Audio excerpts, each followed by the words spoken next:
तो फ्रॉम का season 4 finally and हो चुका है एंड ऑल्दो हमारे बहुत सारे सवालों के जवाब धीरे धीरे मिलने शुरू हो गए, बट फिर भी बहुत से सवाल और थ्योरीज ऐसी भी हैं जिनके आंसर्स अभी भी हमें मिलने बाकी हैं। एंड ऑल्दो हमें फ्रॉम के नेक्स्ट सीजन में ऑलमोस्ट सारे सवालों के ही जवाब मिल जाने चाहिए, बट उसमें अभी 1 साल या उससे ज्यादा का भी वेट करना पड़ सकता है। लेकिन इसी बीच में फ्रॉम के राइटर्स ने रेडिट पे एक Q&A रखा था जहाँ उन्होंने बहुत सारे क्वेश्चन के आंसर्स दिए और काफी पॉपुलर थ्योरीज को भी डिबंक किया। और आज मैं उसी Q&A के सारे इंपॉर्टेंट आंसर्स एक स्ट्रक्चर्ड फॉर्म में समराइज करके लाया हूँ। तो ये हेलो फ्रेश कार्ड आर्मी की हालचाल सब बढ़िया है ना। और आज हम देखने वाले हैं फ्रॉम के राइटर्स के answers to the communities burning questions. तो फटाफट से अपनी वीडियो से कहते हैं लेट्स स्टार्ट।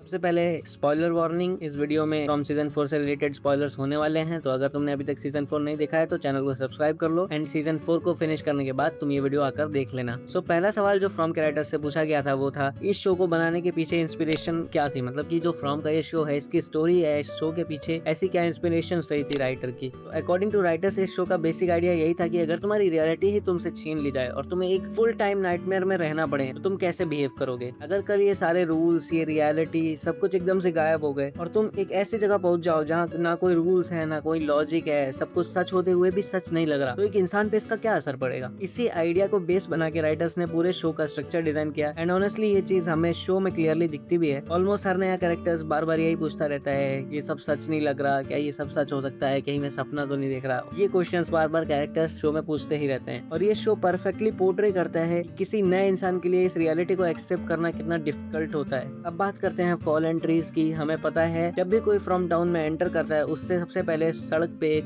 ट्री दिखती है जो कि उसकी गाड़ी या फिर उसके जो भी व्हीकल है उसको स्टॉप कर देती है। सीजन 4 फिनाले के बाद काफी फैंस ये थ्योरी बना रहे थे कि जो bottle tree Boyd and town members ने सीजन 4 के फाइनल एपिसोड में गिराई थी वही टाइम लूप में फंस कर रोड पे दिखती है, बट राइटर्स ने ऑफिशियली कंफर्म कर दिया है कि बॉटल ट्री और रोड पे जो ट्री गिरी हुई दिखती है लोगों को वो दोनों कम्प्लीटली डिफरेंट है। एंड ऑनेस्टली इसका आंसर बहुत सारी थ्योरीज को वहीं खत्म कर देता है। मतलब कितनी थ्योरीज चलने लगी थी ऑलरेडी सबरेडिट पे फ्रॉम के इससे रिलेटेड, बट अब सारी की सारी खत्म हो गई हैं स्टार्ट होते ही। अनदर मिस्ट्री जो हमें दिखती है फ्रॉम में वो है मोटेल साइन की। तो हमें पता है कि फ्रॉम विल में एक मोटेल का साइन लगा हुआ है बट वहां पर कोई मोटेल नहीं है। इससे रिलेटेड भी एक क्वेश्चन फ्रॉम के सबरेडिट में पूछा गया तो राइटर्स ने इसका इंटरेस्टिंग जवाब दिया, मतलब कि सीधा जवाब नहीं दिया बट एक इंटरेस्टिंग लाइन बोली कि the real question is was there ever a motel in the first place, मतलब क्या कभी वहां मोटेल था भी। और ऑनेस्टली ये आंसर क्वेश्चन सॉल्व करने से ज्यादा तो क्वेश्चंस बढ़ा दे रहा है। मतलब मोटेल नहीं था तो साइन क्यों है एंड ये शो कैसे वर्क करता है। हमें पता है कि ये शो काफी, मतलब ये जो टाउन है काफी पहले से एग्जिस्ट करता आ रहा है फ्रॉम विल, तो उस जमाने में तो मोटेल्स होटल्स होते नहीं होंगे, तो उसका क्या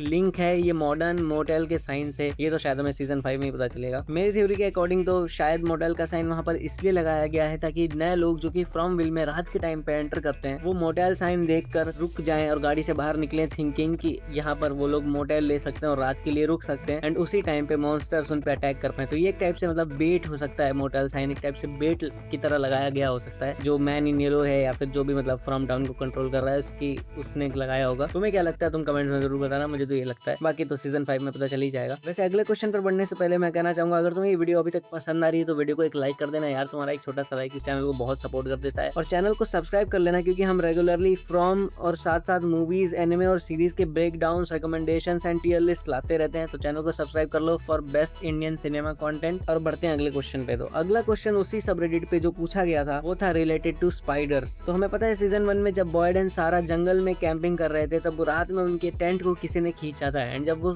सुबह निकले थे अपने टेंट से बाहर तो वो एक मकड़ी के जाले से घिरे हुए जगह पे निकले थे और हमें वहां पर वो मकड़ी का जाला तो दिखाया गया। तो सारे फैंस ने यही थ्योराइज किया कि आगे चल के कोई ना कोई बड़ी सी स्पाइडर आने वाली है, बट उसके बाद ऑलमोस्ट 3 सीजन और निकल गए और कोई स्पाइडर से कोई रिलेटेड कोई लिंक भी नहीं निकला एंड उसका कोई एक्सप्लेनेशन भी नहीं मिला। तो राइटर्स से यही सवाल पूछा गया था स्पाइडर से रिलेटेड, तो उन्होंने कंफर्म कर दिया है कि हाँ सीजन 5 में फाइनली स्पाइडर की स्टोरी लाइन को एक्सप्लोर किया जाएगा। तो शायद हमें उन वेब से रिलेटेड भी कोई नई मिस्ट्री या कोई नया आंसर सीजन 5 में देखने को मिले। अनदर क्वेश्चन जो कि राइटर्स से पूछा गया था वो था बेस्ड ऑन रीइंकार्नेशन। हमें पता है कि जेड और टेबेटा बार बार रीइंकार्नेट होते हैं अपने चिल्ड्रंस को सेव करने के लिए from the from will of course, लेकिन बाकी टाउन मेंबर्स के बारे में ये क्लियर नहीं था कि बॉयड है, केनी है, ये सब लोग बार बार रीइंकार्नेट हो रहे हैं या फिर ये टोटली रैंडम लोग हैं जो कि फंस जा रहे हैं बैड लक की वजह से इस जगह पे। तो इस इसको भी राइटर्स ने फाइनली कंफर्म कर दिया, तो इसकी सारी मिस्ट्रीज खत्म हो गई हैं कि बाकी लोग कोलैटरल डैमेज ही हैं, मतलब वो सिर्फ बैड लक की वजह से इस नाइटमेयर में फंस गए। एंड मेन तो हमारे कैरेक्टर्स वही हैं, जेड एंड टैबिथा, उसके अलावा विक्टर और टैबिथा के सन एंड डॉटर, जो कि मतलब वो भी कोलैटरल डैमेज ही हैं, बट एक टाइप से जेड एंड टैबिथा से कनेक्टेड है वो still, other than the other town members. Gym के लिए तो भाई बहुत बुरा लगता है, उसने तो बेचारे ने कुछ किया भी नहीं था। हाँ, तो एक और इंटरेस्टिंग क्वेश्चन जो पूछा गया इसी सबरेडिट में वो था कि इस शो का नाम फ्रॉम क्यों है। एंड राइटर्स के अकॉर्डिंग टाइटल का कोई फिक्स मीनिंग नहीं है, हर व्यूअर अपना मीनिंग निकाल सकता है, लेकिन उन्होंने हिंट दिया है और वो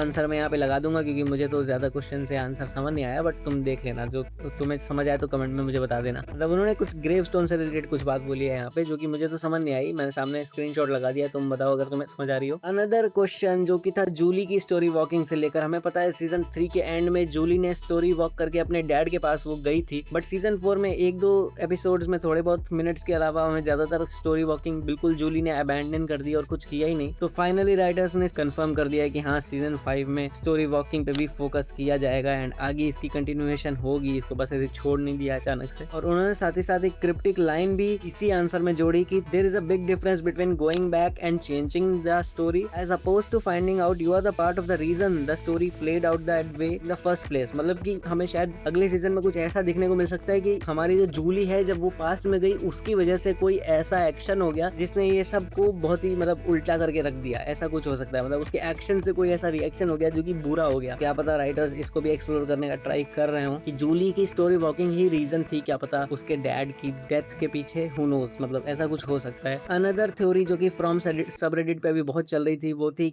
एलोइस के मरने या जिंदा रहने से रिलेटेड। काफी फैंस ये थ्योरी बना रहे थे कि एलोइस एक्चुअली मरी नहीं है और एलोइस एक्चुअली स्टोरी वॉकर थी जूली की तरह, वो मॉडर्न डे क्लारा है जिसको ब्रेन वॉश कर दिया मैनिनियलो ने एंड अब वो उसको अपने फायदे के लिए यूज कर रहा है। लेकिन राइटर्स ने फाइनली ये सारी थ्योरीज भी क्लोज कर दी हैं, क्योंकि उन्होंने कंफर्म कर दिया है कि हाँ, एलोइस इज डेड। एंड साथ ही साथ उन्होंने आगे की लाइन में ये भी बोला कि the fascinating thing about mystery box shows is that audience creates their own mysteries. मतलब कि ऑडियंस अपनी खुद की मिस्ट्रीज बना लेती है ऐसे शोज में, तो मतलब उन्हें भी पता है कि हाँ भाई, ऑडियंस को ज्यादा ही मिस्ट्री बनाई जा रही है। अनदर क्वेश्चन जो पूछा गया था उसी सबरेडिट पे वो था टैलिस्मैन से रिलेटेड। हमें पता है कि टैलिस्मैन जो होते हैं ये रात में लोगों को बचाते हैं, इसका जो डिजाइन है उस पे जो क्लू है, जो कि हमें अभी सीजन 4 में ही उसका आंसर मिला है, उससे रिलेटेड जब क्वेश्चन पूछा गया तो शो रनर्स ने कहा कि जो करंट सिंबल जो टैलिस्मैन पे बना है वो इंटेंशनली चूज किया था ताकि व्यूअर्स को क्लू मिल सके। एंड एक्चुअली में जो सिंबल था वो डिफरेंट रहने वाला था, बट फ्रॉम के जो डिजाइनर की टीम है उन लोगों ने ये फाइनली ये सिंबल चूज किया फॉर गिविंग द क्लू। पहले इसमें कोई क्लू नहीं होने वाला था, इट वाज मोर कि वो नेचर दिखाता है इस मिस्ट्री का, बट अब वो एक क्लू दे रहा है। तो मतलब डिजाइनर्स ने ये छोटा सा क्लू हमारे लिए डाला था, जो कि ऑफ कोर्स 4 सीजन तक लोग थ्योरी बनाते ही रहे उस पे, बट एंड में अब हमें पता चल गया कि क्या था उसके पीछे। एक और क्वेश्चन था जो कि था इस टाउन से बाहर कैसे निकलेंगे। मतलब भाई क्या पूछ रहे हो, वो तो सीजन 5 में पता ही चल जाएगा एंड कोई भी तुम्हें ये नहीं बता देगा। बल्कि शो रनर्स ने यही कहा कि टाउन में कैसे फंसते हैं ये तो अभी तक क्लियर ही हो जाना चाहिए एंड फाइनली इससे कैसे एस्केप करेंगे वो तो सीजन 5 में एक्सप्लेन कर ही दिया जाएगा। इसके अलावा भी बहुत सारी थ्योरीज कंफर्म करी हैं फ्रॉम के राइटर्स ने, जैसे कि